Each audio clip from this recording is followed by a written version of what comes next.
Hello everyone, Grim here.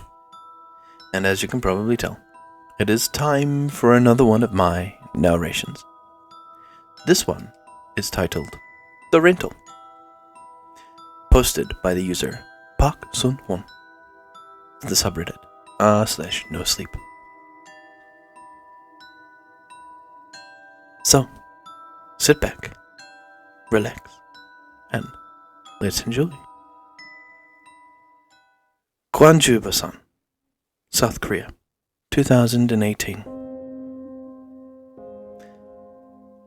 I own some apartments and shop waterfront properties in Busan, South Korea.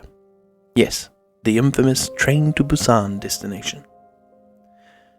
I inherited the properties from my parents who both passed away when I was 23. I am 37 years old now and thankful. At least they taught me about managing the operational and business side of being a mini landlord. Being in Busan most of my life, I can assure you that things are not as exciting as the movie suggests. I get paid quite well from my rental properties. Sure, there are problems and disputes to be solved once in a while, but you get that in any other job, not to mention a business. So, in 2018, I happened to rent out a whole apartment unit to a Japanese couple. The rental term is for 2 years with a month's security deposit refundable when they return the keys and the unit is returned in good condition. We did the normal arrangements, viewing, explanations of the terms and conditions, paperwork, and payment of security deposits. Nothing out of the usual. All went smoothly.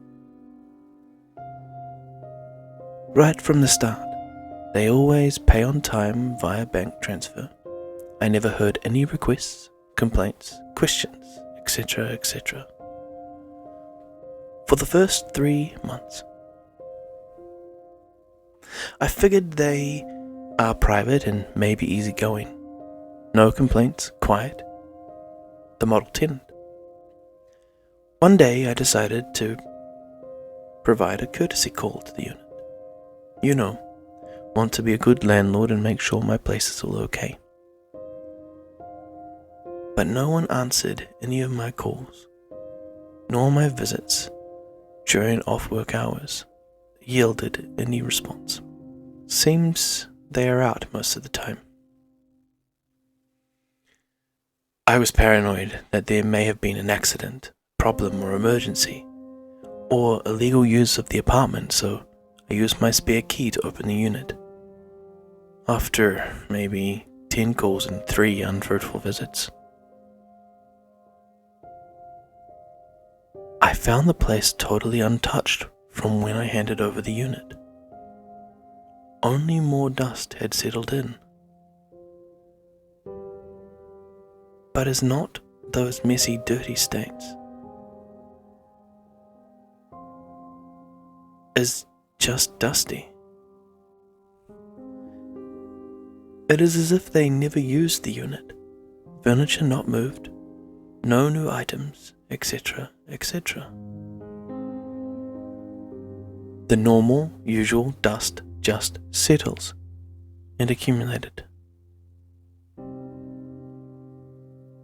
I then checked with the utilities company and found out that they pay on time, no arrears, but also realized that there was no usage of electricity or water, ever.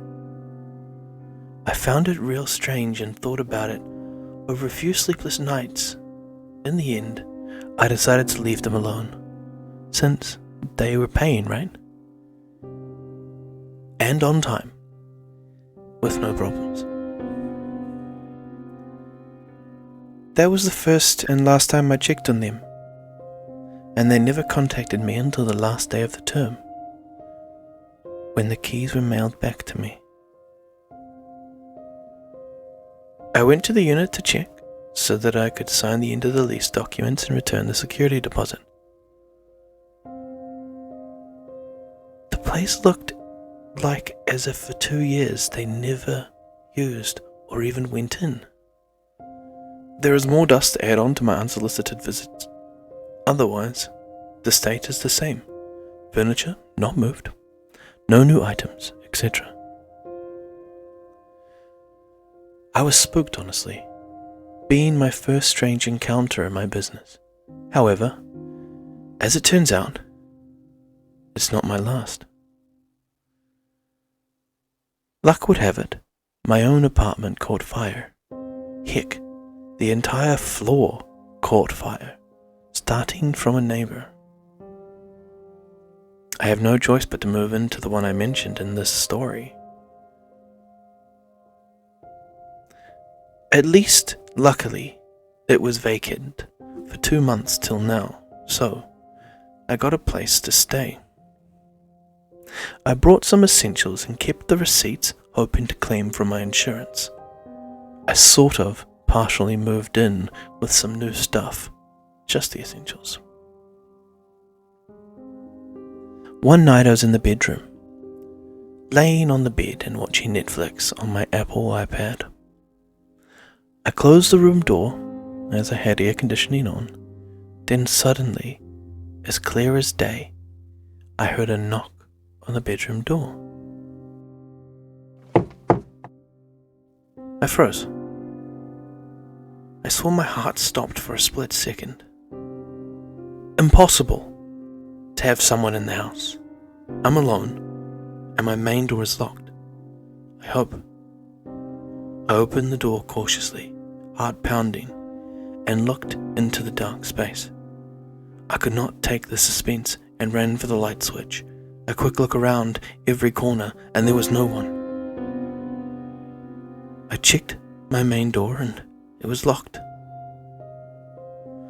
I was scared out of my wits. I switched on every light I have, and every sound startled me and forced me to look in its direction. Safe to say, I only managed to sleep when I got so exhausted that I slumped over in the couch.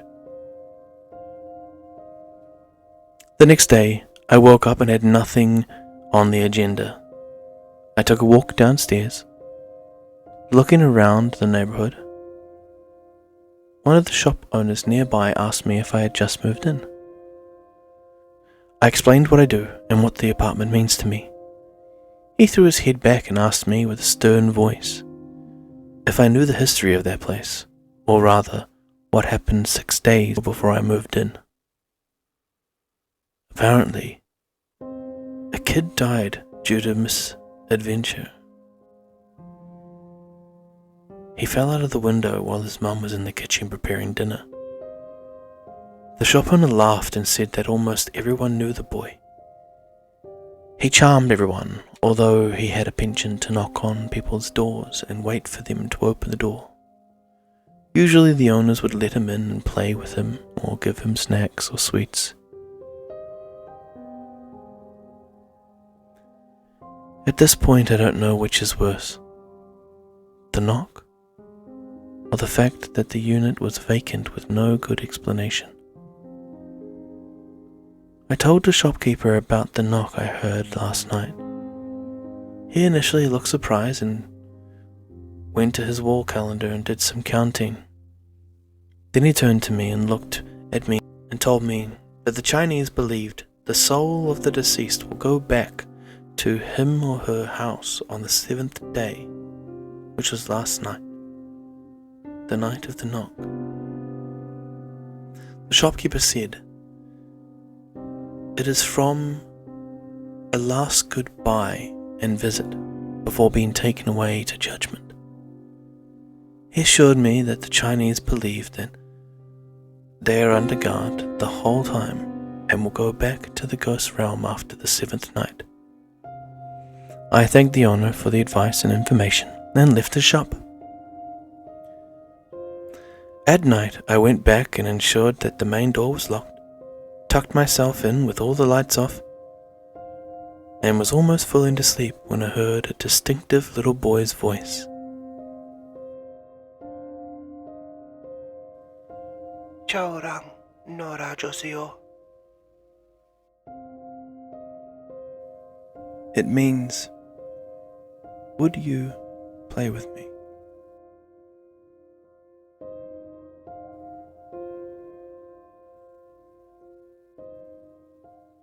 Another good story. I will firstly apologize for my terrible pronunciation of Korean. It is something I will most definitely strive to get better in my next video, if I ever have one where the wording in some places is Korean. But ultimately, I had fun. I hope you had fun listening. And I do hope you have the most wondrous of evenings, nights, or days, wherever you are. And this is me asking, as usual, to like and subscribe if you wish. But otherwise, this is Grim, signing off.